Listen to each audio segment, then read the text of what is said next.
This week is National Influenza Vaccination Week. Boy, timing is everything, right? Is. Wisconsin is currently seeing moderate levels of respiratory and flu-like illnesses. That's according to the latest Department of Health Services report that was issued last week. The report shows flu, COVID, and RSV are all continuing to rise. UW Health's Dr. Jeff Pothof is here for his weekly visit. Hi, Dr. Pothof. Hey, guys. How's it going? We're all healthy right now. Well, there you go. That's great. So what is going on here? Everything seems to be stirring up. Yeah, I mean, no surprise. So typically every year around this time we hit respiratory season, and we are in it now. So the last many weeks we've been talking about, get those vaccines so you don't get so sick. Now you're a little bit behind the 8 ball if you didn't get that, because influenza, RSV, COVID, they're all on the increase. Is it important to know what you have? Like, do you need to test to say, okay, this is COVID and not flu? Or is the recommendation the same for all these respiratory viruses?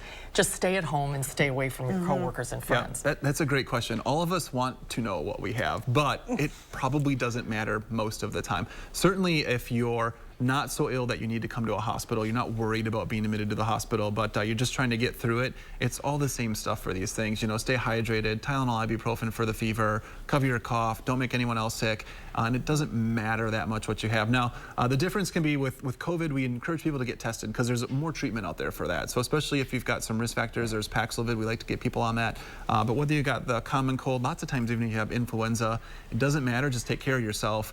If you end up coming to the hospital, oftentimes we'll test because that kind of determines what we do. But for most people, not that important to know which one it is. At what point do you recommend people should go to the hospital? Yeah, so for a lot of these respiratory illnesses, it's when you're thinking, boy, I'm really having a tough time breathing.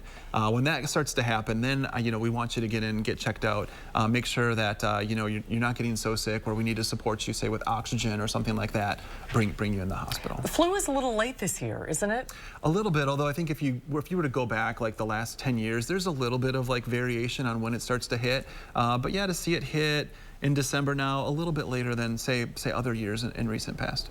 So my mom was saying that she has, we have a lot of relatives in the Philippines and in China who are now afflicted with walking pneumonia that apparently is resistant to medication. Yeah, usually not. Is not that coming this way? Well, it's here. So this walking pneumonia, you're hearing about in China and Denmark, and we're seeing it in Ohio and Massachusetts. It sounds scary. Some people call it like white lung disease. It's actually mycoplasma pneumonia, which has been around for forever. And the interesting thing about this is we'll go like 3, 4, 5, 6 years with not very many cases, and then it'll spike for a year or two. So we think that's what we're seeing, is we're probably hitting a spike year of mycoplasma, probably also accentuated by people during the COVID pandemic. Didn't get very much of it, so more people are primed to get it. For the most part, it causes cough, fevers, a lot of fatigue, affects kids more often than adults, and it goes on for a long time. So it feels like a cold, except for now you're coughing, you got fevers, on to day 6, 7, 8, and you can treat it with antibiotics. Usually it is susceptible to antibiotics. There's some cases that are not, but that's the exception, not the norm. And all of these things are contagious, right? Yes, so unfortunately. You have to be careful being around other people. Yep, you gotta be careful around other people, wash your hands, cover your cough, but the big thing is like if you're sick, don't go to your holiday party next week. Like, stay home, because you're going to get everyone else sick. So we kind of have to think again about like COVID. Remember when it's like you had a sniffle, you're not going anywhere. So it'd be smart to kind of play by that rule book. Smart and courteous, right? Like, you don't want to be that person that made the whole office sick. And you could still get a flu shot? It's not too late? Absolutely. You should get your flu shot. You might get influenza between the time you get the immunity, but you might not. So getting it is definitely a safe bet. Okay. Thank you very much. Happy holidays. Hang in there, everybody. Thanks, Dr. Pothof. We'll see you next week. You bet.